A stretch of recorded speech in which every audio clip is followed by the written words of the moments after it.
दोस्तों, कहते हैं कि इतिहास में ऐसे लोगों का जिक्र नहीं होता जो लोग कुछ अच्छा काम करते हैं समाज के लिए। उन लोगों को राजनीतिक रूप से भी ज़्यादा जो है उन पे ध्यान नहीं दिया जाता। भारत पाकिस्तान का विभाजन जो था, उस त्रासदी को बहुत से लोगों ने देखा भी है और झेला भी है। लेकिन उस त्रासदी में भी ऐसे बहुत से फरिश्ते थे जिन्होंने समाज के लिए काम किया था, लेकिन दोनों ही देशों ने और हमारे समाज ने उन फरिश्तों के बारे में कभी कोई जिक्र नहीं किया। ना तो सुनील दत्त के परिवार की जान बचाने वाले याकूब का कहीं जिक्र आपको मिलेगा, और ना ही पाकिस्तानी क्रिकेटर इंजमाम उल हक की परिवार की जान बचाने वाली पुष्पा गोयल के परिवार की कहानी आपको कहीं पे मिलेगी। ना ही दिल्ली के उस हिंदू आश्रम की कहानी जिसने सैकड़ों मुस्लिमों की जान बचाई थी, उसकी कहानी आपने कभी सुनी होगी। ना ही उस बहादुर पुलिसकर्मी को जिसने फिरोजपुर के अंदर त्रिलोकनाथ, वो बहादुर पुलिसकर्मी जिन्होंने सैकड़ों मुसलमानों की जान बचाई थी, उनकी कहानी भी आपको सुनने को नहीं मिलेगी। तो चलो आज मैं इस वीडियो में आपको उन फरिश्तों की कहानी सुनाता हूँ जो उस विभाजन के काले अध्याय के अंदर फरिश्ते बन करके उभरे थे, और वो दोनों ही धर्मों के लोग थे जो उस समय एक दूसरे के खून के प्यासे थे। लेकिन इन बहादुर लोगों ने, इन फरिश्तों ने बहुत से लोगों की सेवा की थी निस्वार्थ भाव से। आज उन्हीं लोगों के किस्से मैं आपके सामने बता रहा हूं। अगर आपको वीडियो अच्छा लगे, मेरा चैनल एक ऐसा चैनल है जिस पे मैं ना तो किसी धर्म की बात करता हूं, ना मैं किसी जाति की बात करता हूं। मैं तथ्यों के साथ इंसानियत की बात करता हूं। अगर आपको वीडियो पसंद आता है तो चैनल को सब्सक्राइब करना ना भूलें। तो दोस्तों, मैं हूं राजकुमार स्वामी, और आज मुद्दा है एक ऐसे फरिश्तों का जिसको उनको हम लोगों ने भुला दिया है। हमारी सरकारों ने भी, चाहे वो हमारी सरकार है चाहे पाकिस्तान की सरकार है, उन पे ध्यान नहीं जाता है। तो सबसे पहले हम बात करते हैं बंटवारे के उस समय जब दोनों तरफ खून की नदियां बह रही थी। तो सबसे पहला नाम आता है हरिजन बाबा का, जिन्होंने महिलाओं और बच्चों की इतनी सेवा की थी कि कोई फरिश्ता भी इतना ही नहीं कर सकता था जितनी उन्होंने की थी। महिलाओं और बच्चों को उन्होंने जान बचाने के लिए, दिल्ली के रहने वाले थे हरिजन बाबा, उन्होंने अपने घर पर आश्रय स्थल उनका बना दिया था और उस उन्मादी भीड़ से बचाया था जो एक दूसरे की खून के प्यासी थी। और दोस्तों, दूसरा जो नाम आता है वो एक था खाकसार संगठन, उसका एक सिपाही था। अब खाकसार संगठन क्या था? इस्लामिक मिलिटेंट ग्रुप बोला जाता था उस समय उसको, जो ब्रिटिश हुकूमत के खिलाफ आज़ादी की लड़ाई लड़ रहा था। और उसके जो संस्थापक थे इनायतुल्लाह खान।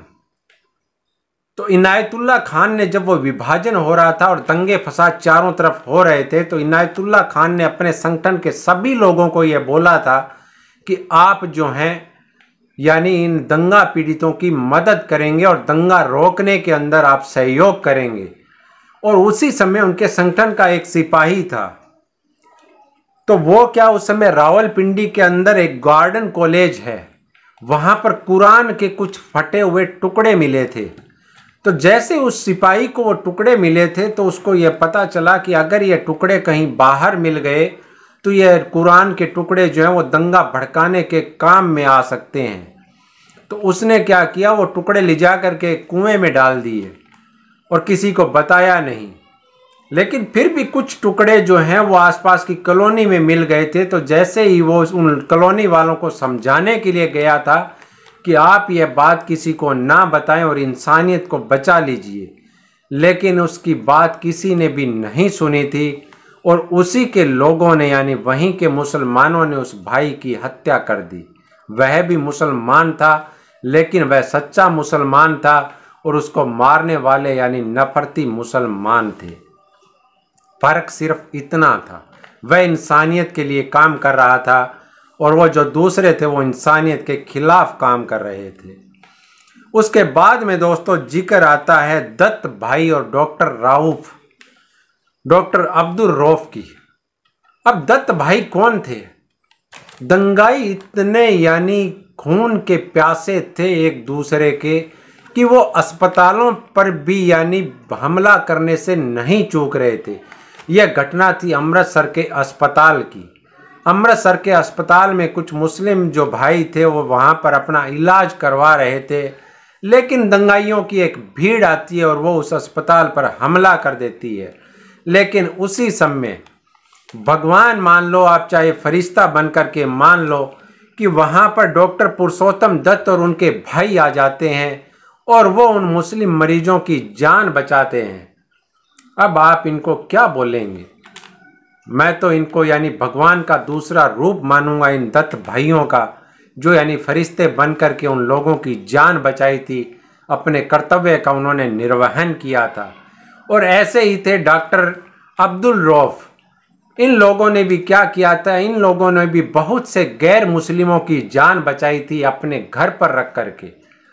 और जो है इन लोगों ने संदेश भी दिया था, उस समय भाषण भी दिया था मुसलमानों को कि आप ऐसा कोई करते ना करें जिससे हमारे हिंदू भाइयों की जान जाए। लेकिन सुनने वाली भीड़ इनकी कहाँ मानने वाली थी? वह तो यानी खून के प्यासे थे एक दूसरे के। अब दोस्तों इसके बाद में एक ऐसा सिख यानी जिसने सैकड़ों मुसलमानों की जान बचाई थी, बाबा घनश्याम। दोस्तों यह कहानी है जून 1947 की। अमृतसर में दंगे जो हैं वो भयानक रूप ले चुके थे। उसी समय कुछ मुस्लिम ऐसे थे, उन्होंने अपने ही एक वहाँ के नेता थे, स्थानीय नेता बाबा घनश्याम। तो वो मुस्लिम इकट्ठे होकर के बाबा घनश्याम के पास गए थे कि आप कैसे भी आप हमारी जान बचा लीजिए। तो बाबा घनश्याम ने भी इंसानियत का फर्ज निभाया था और उन मुस्लिम भाइयों को अपने घर में शरण दी थी और किसी भी एक भी मुस्लिम भाई को उन्होंने यानी आंच तक नहीं आने दी थी। अपने घर पर उनकी खान पान सहित जितनी भी सेवा उन्होंने की थी वो इंसानियत के लिए एक मिसाल कायम हुई थी।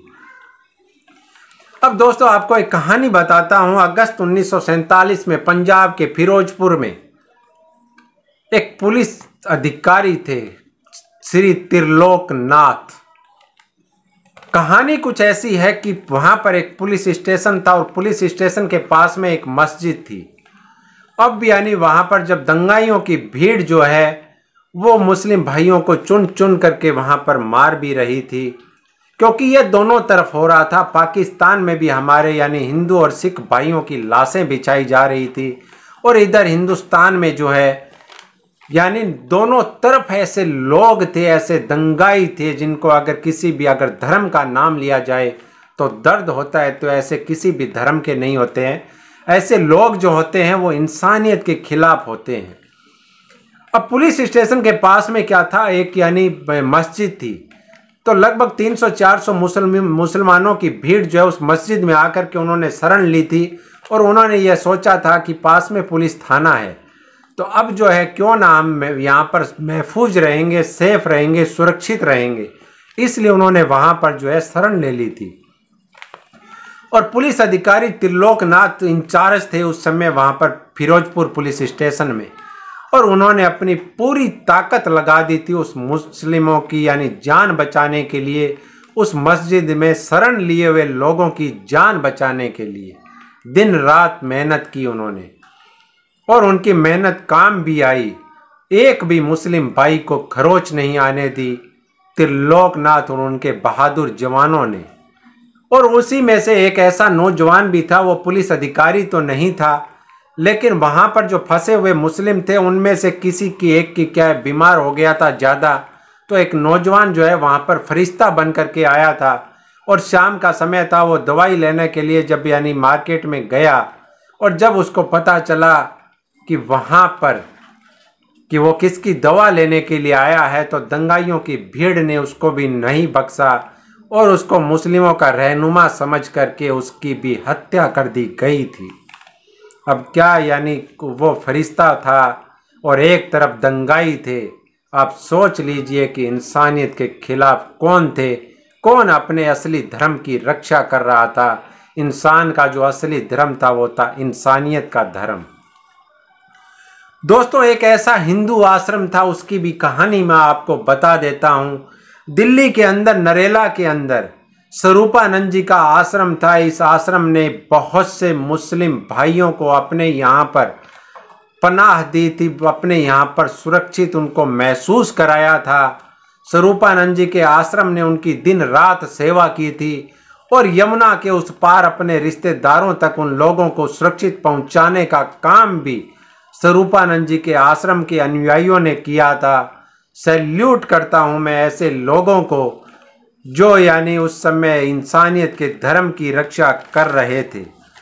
और अब दोस्तों, मैं आपको एक ऐसा किस्सा बताता हूं। हमारे महान एक्टर थे सुनील दत्त, और उनका यानी जो पुश्तैनी गांव था, सिखुपुरा जिला था, उसके अंदर यानी सिखुपुरा जो जिला था उसमें वहां पर क्या था, इनका एक पुश्तैनी गांव था। झेलम कस्बे के पास में ही खुर्द गांव था। तो वहां पर क्या है, सुनील दत्त के माता पिता भी वहीं थे। तो मुस्लिमों की भीड़ ने क्या है वहां पर इनके घर को जैसे ही घेरा, उससे थोड़ा सा पहले इनके पास के ही गांव में ये जो है इनका परिवार जो है वो भाग गया था। उनका एक मुस्लिम दोस्त रहता था याकूब।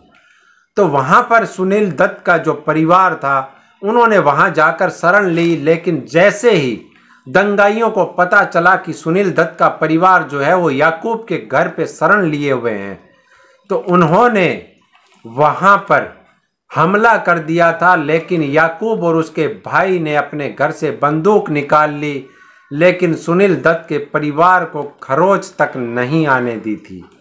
ऐसे भी थे यानी याकूब जो हैं। तो अब आप सोचिए कि यानी फरिश्ते कभी कभी किसी भी रूप में सामने आ सकते हैं। विभाजन के उस कलंक के समय उन 10 लाख लाशों के ऊपर जो विभाजन हुआ था उसमें ऐसे फरिश्ते बहुत से थे, लेकिन उनको भुला दिया हमारे समाज ने। अब आपको मैं एक ऐसा किस्सा सुनाता हूं कि पाकिस्तान के क्रिकेटर इंजमाम उल हक का नाम तो आप लोगों ने सुना होगा, लेकिन वो भी यहीं हमारे हिंदुस्तान का उनका परिवार था। उनके माता पिता इधर के ही थे। विभाजन के बाद वो वहाँ चले गए थे, लेकिन वो किसकी वजह से यानी इंजमाम उल हक इस धरती पर आए थे उनकी भी कहानी आप सुन लीजिए। उसके पीछे भी एक हिंदू परिवार का बहुत बड़ा हाथ था। दोस्तों, यानी हमारे हरियाणा के अंदर हिसार है, और हिसार के अंदर क्या था, इंजमाम उल हक का परिवार रहता था। और पुष्पा गोयल जी है, उनके परिवार ने इंजमाम उल हक के परिवार की यानी इज्जत भी बचाई थी और उनको सुरक्षित भी बचाया था। अपने घर में उन्होंने शरण दी थी, उनको एक खरोच तक नहीं आने दी थी। आज भी इंजमाम उल हक का परिवार जो है पुष्पा गोयल के परिवार की इतनी इज्जत करता है कि जब सन 1999 में इंजमाम उल हक की शादी हुई थी तो पुष्पा गोयल जी को पाकिस्तान से यानी मुल्तान बुलाया गया था उनकी शादी में, क्योंकि सबसे बड़ा योगदान जो था पुष्पा गोयल जी के परिवार का था, जिन्होंने उस समय उन परिवार की जान बचाई थी।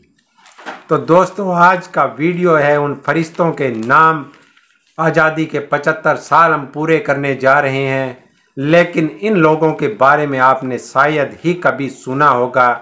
अब कुछ लोग ये बोलते हैं कि YouTube पर वीडियो बनाना बहुत आसान होता है, लेकिन मैं ये कहता हूँ कि मैं पिछले 4 दिनों से इस स्टोरी में लगा हुआ था, इसलिए यह स्टोरी मेरे सामने आई थी और मैंने आपके सामने इस स्टोरी को इसलिए इंसानियत के नाते बताया था कि जब यानी 2 धर्मों के बीच में कुछ ऐसे विवाद होते हैं तो इसमें हजारों लोग फरिश्ते भी होते हैं। विवाद करने वाले कम होते हैं, लेकिन उस विवाद को जो बाद में परिणाम और नतीजे भुगतने वाले होते हैं वो बहुत संख्या में होते हैं। इसलिए हमेशा खुश रहें, नफरत को ख़त्म करें। जय हिंद, जय भारत। वीडियो अच्छा लगा हो तो चैनल को सब्सक्राइब करना ना भूलें। नमस्कार।